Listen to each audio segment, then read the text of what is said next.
I think they're gone now.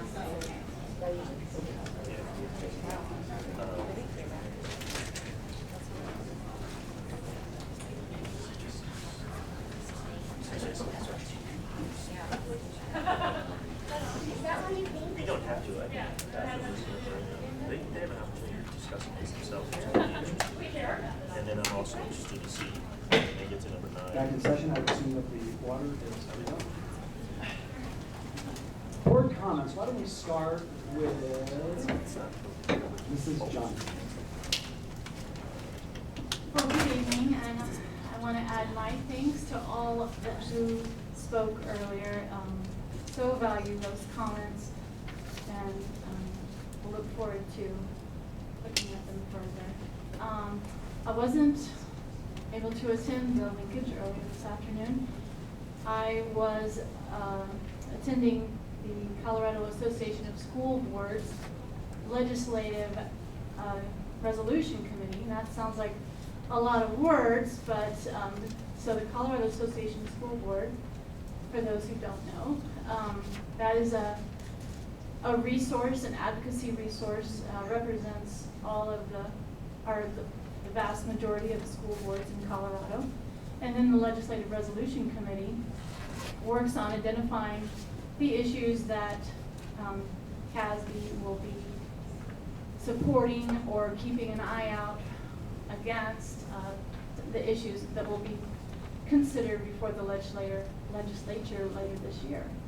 So I was attending to that. It was a very good meeting. There were a significantly smaller number of resolutions presented to the resolution committee for its consideration.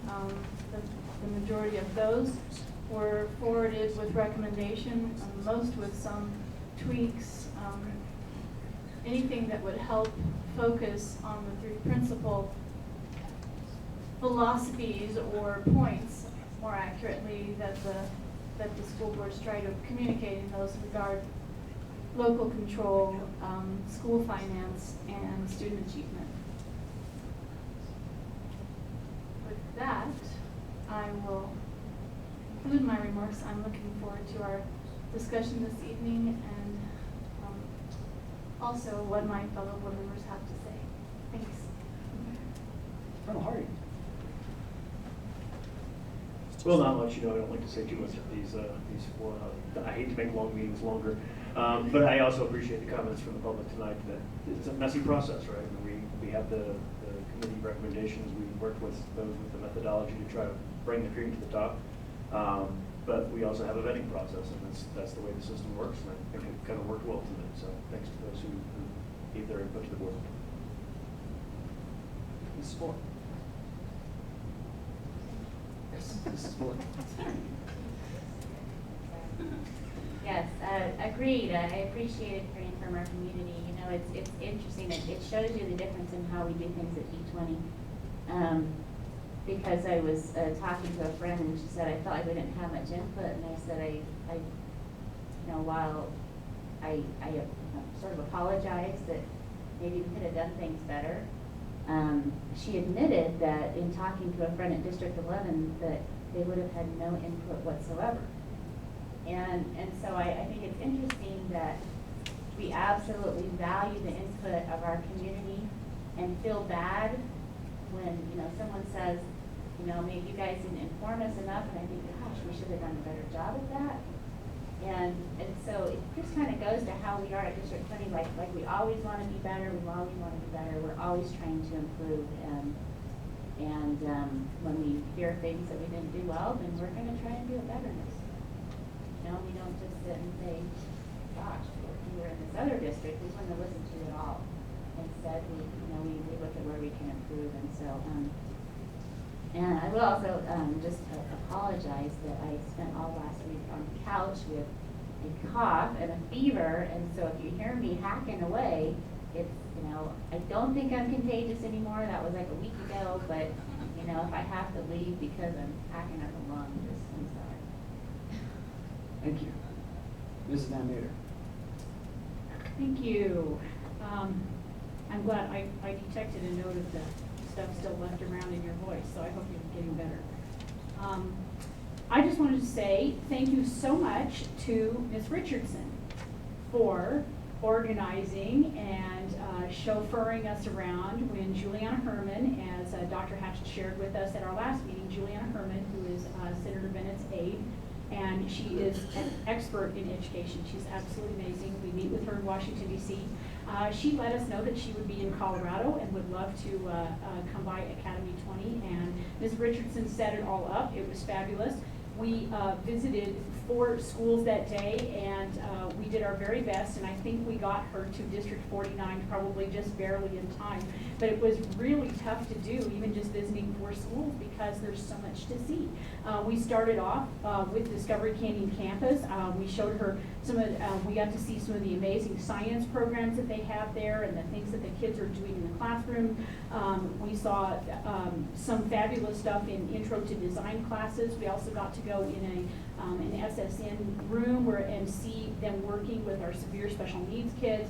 It was just phenomenal work, and she was incredibly impressed, and we got a view of the campus and got to see the facilities there, and she thought the facilities were very impressive, and that the folks were doing a great job, and the academic programs and everything that she saw, I think she was quite impressed. We then went to Academy Online High School, the Village, that is out in the portables, and Mr. Gorsh, oh my, he has so many ideas. He just was a phenomenal ambassador. He talked with her about, his vision, talked with us all about his vision of the future and what online and really hybrid online education looks like. Took us through the facilities. It was fantastic. We actually got to meet and talk with students. They shared with us what they like about this program and why they chose this program. It was a great reminder of why choice is such a vitally important part of our district, because these kids are getting some programs there that just truly meet their needs, and they're loving it. And we then went to School in the Woods. That was really fantastic. We went out there and looked at those programs and met with several of the staff, saw the tracks. Great stuff there. Got to show her the teepee and all of the great things that they're doing. And she got to talk with some kids. It was wonderful to see her there with the kids, because a lot of times she would just bend down at their level and ask them about what they're doing, and they would show her their work. So it was very engaging visit. And then we went to Pioneer. Oh my gosh. Okay, Ms. Quarles Nagy. I mean, if we ever need a parade in Academy 20, Dr. Hatchell, we're gonna make her the chair. It was amazing. We came there and they had made a giant banner and had all the children sign it for Ms. Herman, and I think she was very touched. We took pictures so she could send them to her parents. For those of you who don't know Juliana, she is 30, 31, something like that, so early 30-ish, and she just works her tail off for us in Washington, D.C. And so it was cute. She was going to send it to her parents. And then we saw the great work that they do. They came in and they told us about they basically gave a review of the data wall that they do, where they track every single student in their progress, and they do it throughout the year. They did pictures of last year's, because the data wall, they track kids by color and they move them up so that we make sure that we know what kind of progress they're making throughout the year. It was phenomenal. And then they had students come in and interview her. Okay, this is all still a Pioneer, which is very cute. They had interview questions, they wrote down their answers, and then they had the whole 4th grade choir sing a song about America. It was absolutely darling. So we really got a great send-off there. So again, I want to thank Ms. Richardson for coordinating all that with the principals. I want to thank the principals who were involved, and thank especially Juliana for coming and visiting our district. And I wanted to say, in that vein, this morning was our first FRN meeting this fall, and Matt Cook and I rolled out an idea, and it was well received among the FRN reps. That I think I shared it with you last time, about the idea that we would arrange similar visits in school districts for our federal legislators. And he shared that Senator Gardner's office and Senator Bennett's office work very well together, hand in hand, and that we thought we could set up something with perhaps both of them and invite them out for school tours. And they're wanting to do something. We talked about the idea of Denver schools are important, and there are many Denver schools. But a lot of times when people get to Washington, they start thinking of the big places and not the smaller places. They were actually suggesting that we might do something like an Academy 20, Lewis Palmer 38, Calhoun visit or something, where you get a little flavor of everything. We basically take them and their aides on a bus and take them out and tour some different schools in different districts so that they can get the flavor. And they also talked about a Western Slope idea, that we might go do it on the Western Slope at another time with them, so that they can see the variety of the needs in our districts and understand why one-size-fits-all solutions don't work very well. So we look forward to more of that, and you may hear more on that in the future. And I also wanted to say thank you for everyone who signed up for DAC this year. We had our first DAC meeting of the year, so it's been a busy time, and that was really great getting people on board with DAC, and we always appreciate their service. I've done a couple of back-to-school nights at Eagle View and Mountain Ridge, and those are always fun. And lastly, I have to apologize to you all. I will miss our next board meeting for my daughter's wedding. So it's going to be a little strange for me because it will be the first full board meeting I've ever missed in 7 years on the board. So proud of you. Thank you. We're also proud of her. Yeah. So anyway, there we go. So, and I will put away my phone, I promise. I won't be texting going, what's happening? What do you guys, what's going on? So anyway, I will. Yeah. Thank you. But I will, I'll be here with you in spirit. Absolutely. But anyway, I wanted to say thank you so much, and thank you to everyone who's been so busy this fall working on all of these issues and working on the bond things. I mean, this is an enormous amount of work. The work, as we said when we passed it, is not done. It was only beginning, and this is the beginning, folks. So thank you very much to everybody on this side of the dais and everybody on that side of the dais for all the work you've done. So thank you very much, Mr. Street. Somebody please don't tell my wife that there's more work if the bond passes. I can't believe it's September. Time sure flies, and it's great to see the spotlight. I always appreciate the spotlight, because you heard me say it feeds our soul. I actually appreciate it. And my comments earlier to the folks sitting in the chairs, thank you so much for providing input. That is always valuable as we take a look at something that is all about our kids. 2% of the population, 100% of the future. I always appreciate the input because it is something that is critically important, not only to our entire country, but our entire world. Thank you for all of that.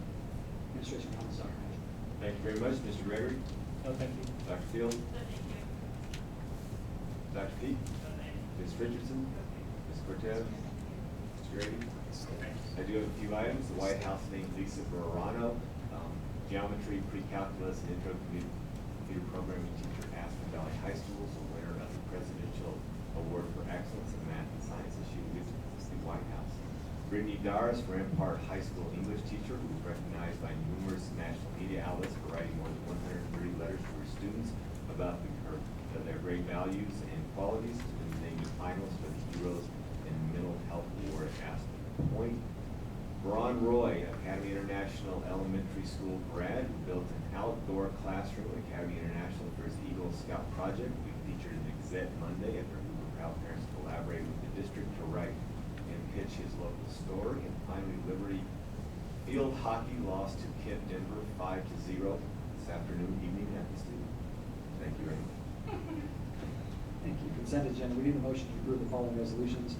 208-16 approval of matters relating to licensed personnel teachers. 209-16 approval of matters relating to classified personnel.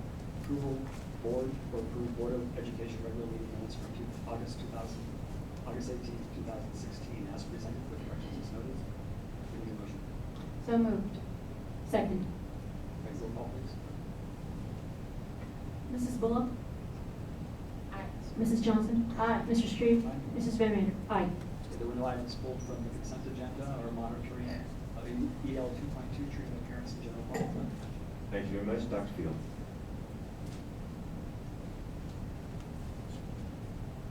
Good evening, everyone. Good evening. So it's my pleasure to share with you this year's EL 2.2 Treatment of Parents and the General Public Report.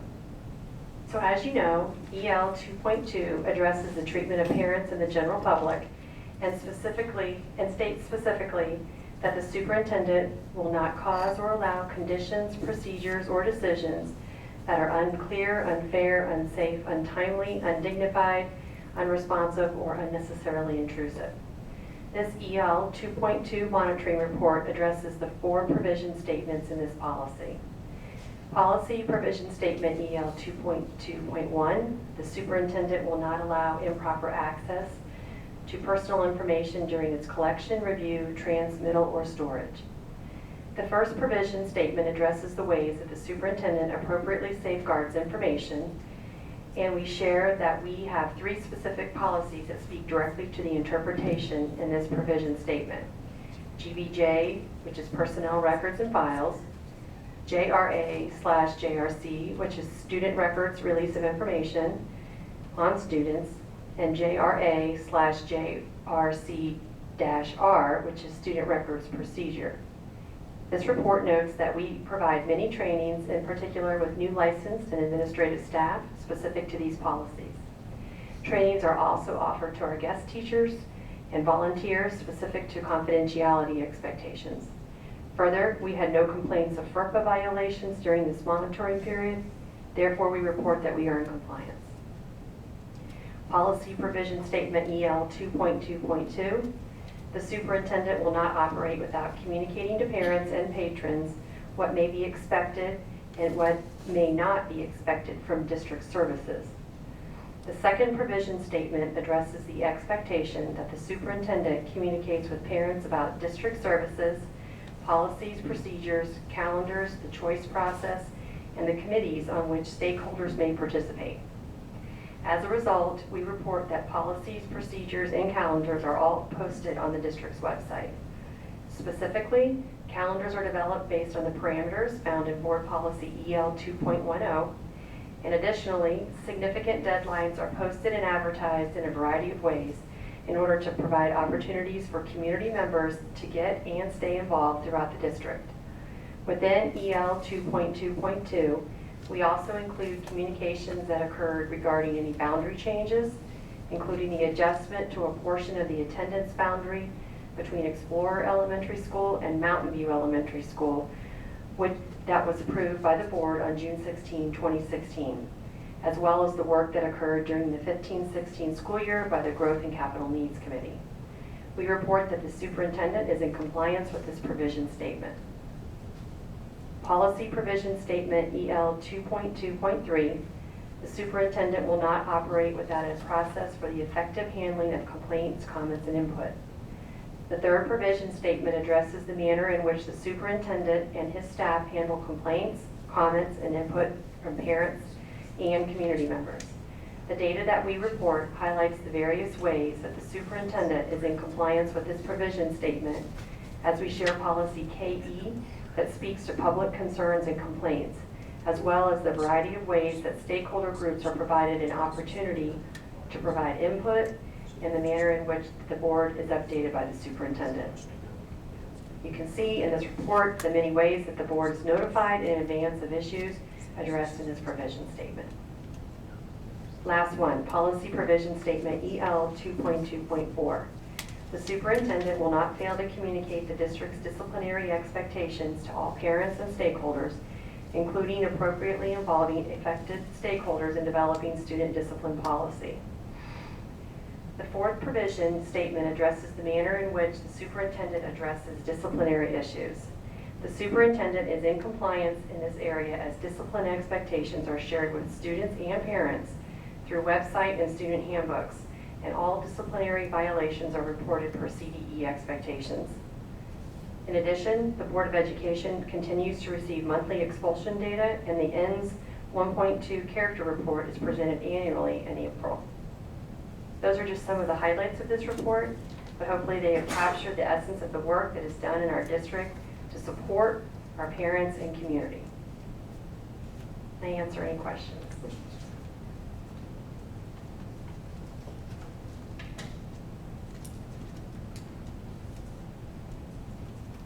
Ms. Senator? I just have a comment. First of all, I wanted to say thank you. Thank you because this report is concise, because it could go on and on and on for pages. When I look back at my own calendar and I see, you know, the things that we have discussed and the things that have happened and have been discussed in board meetings and all of that sort of thing, and the things that go on in this district. We have one of the most active DACs in the state. We have a huge parent sounding board, which, by the way, I don't know if there are any other districts that have a parent sounding board. Haven't met anyone from the district yet who has one. That was actually begun under Dr. Vedder's watch, and it's been continued. So it's a great program. I really appreciate it. And after our linkage this afternoon, you know, Mr. Shreve started off by highlighting all the ways with which the board communicates with the public, and then someone asked about student governance. So we were reminded again that we started talking about the superintendent's committee that he has with students, his student advisory committee, and also about the superintendent's communication council. So there are an incredible number of ways. I know that it's never perfect. It could always be better, and we always strive to be better. And Ms. Bullock, I appreciate your comments about that. That's right on. We can always be better. So, but I wanted to say, Dr. Hatchell, you do an outstanding job with this, and I really appreciate this report and all the detail in it. So. Any other questions, John? Ms. Johnson? Just a brief comment. I too add my thanks for your presentation of this information, and I know you did far superior than Dr. Smith would have done. I'm a Delaware. Yeah, please do. And I also want to add my voice to the observations of all of my fellow board members, recognizing that there are ways that we have perhaps not gotten the word out as widely as we would have and expected. We would have hoped and believed had occurred. So I know we'll be taking a good look at that, and I appreciate the opportunity to do so. I also want to say that it has always been the strongest suit, I think, in Dr. Hatchell's arsenal of many fine qualities that he strives very hard, very, very diligently to communicate both to all of the district as well as to the board. And we trust him in doing so with the professionalism and the compassion that denotes his character. Thank you, and thank you. Your favorite part is the superintendent's interpretation of the policy. Yes, thank you, Dr. Field. Is the superintendent's interpretation of the policy reasonable? Yes. Yeah. Is there sufficient evidence to determine compliance for each section? Are all sections in compliance? Yes. Recognition of exemplary performance? As stated. Okay, as stated. Concerns regarding the performance? None. Would you like to see additional/different evidence of formatting changes in the next monitoring report cycle? Do you see evidence which is extraneous or no longer necessary? Are there any areas you would like to learn more about prior to the presentation of the next monitoring report cycle? Are there linkage needs the board should address? Do you see the need for any part of this policy to be changed? Thank you. GP 4.6, board officers' roles, Mrs. Johnson. Look over there. 4.6, or governance policy 4.6, the board officers' roles, to be concise, details the roles and duties of the board's officers. That's the president, the vice president, and the treasurer, and also delineates exactly how those roles are to be performed, as well as the board in general. And to put it bluntly, is to stay in our lane, but to also be diligent and hold those accountable should they go out of their lane. I'll just read my evidentiary statement. All evidence is available through the board secretary or the superintendent's liaison to the Board of Education. And while sorting through the evidence, there is no indication that the board is out of compliance with any section of this policy. The board continues to do a good job in operating within the parameters described in the executive limitations and by observing the board superintendent relationships and governance process policies. The evidence indicates that the president, vice president, and treasurer are in compliance on each section of the policy. In addition, Dr. Hatchell has provided a signed statement verifying that the president is in compliance with policy 4.6. And it's a brief letter that's attached to the report that should be available to all of you. Therefore, I believe the board is in compliance with GP 4.6.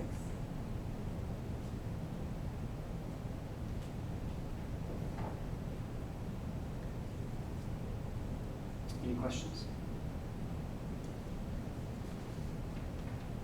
Is there sufficient evidence to determine compliance for each section? Yes. Are all sections in compliance? Yes. Recognition of exemplary performance? Concerns regarding performance? Would you like to see additional / different evidence of formatting changes in the next monitoring report cycle? Do you see evidence which is extraneous or no longer necessary? Are there any areas you would like to learn more about prior to presentation of the next monitoring report cycle? Are there linkage needs the board should address? Do you see the need for any part of this policy to be changed? So noted. GP 4.10, board members' code of conduct. Okay.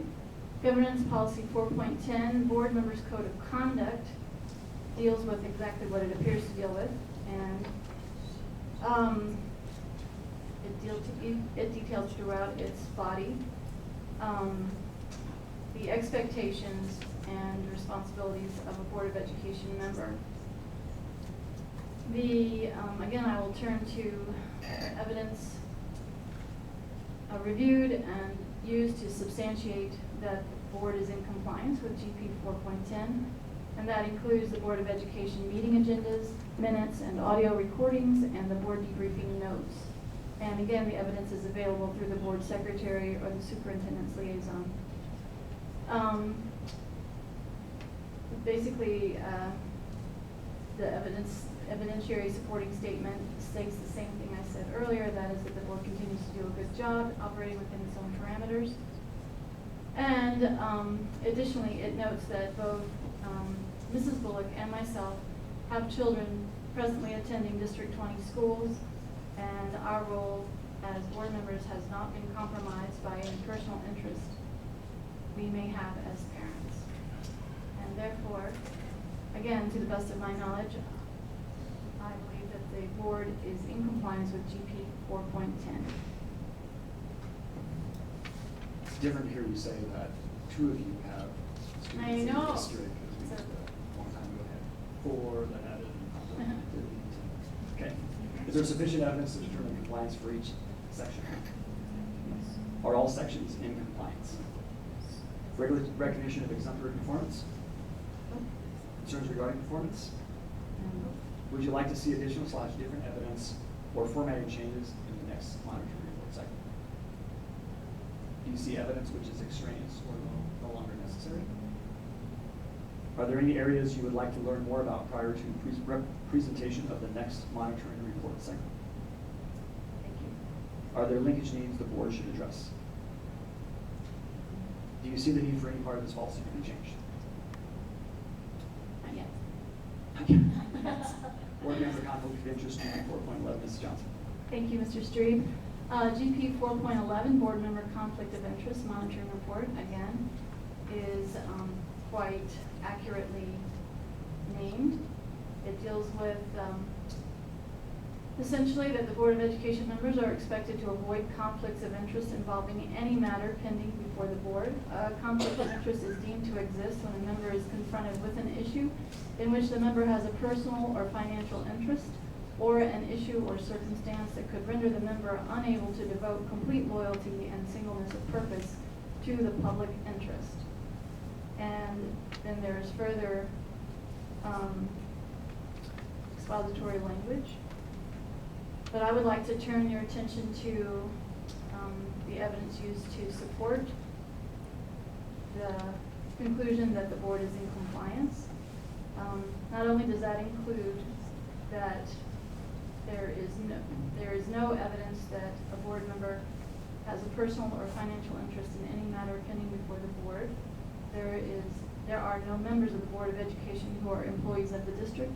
There are no members of the Board of Education receiving compensation for services rendered to the district without full disclosure as provided by law.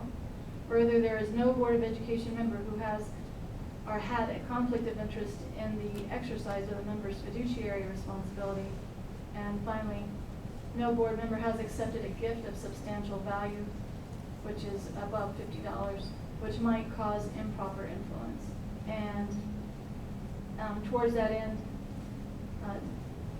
Dr. Peak and Mr. Gregory have provided letters, as Dr. Hatchell did earlier in regard to GP 4.6. And those two letters state that there has been no conflict of interest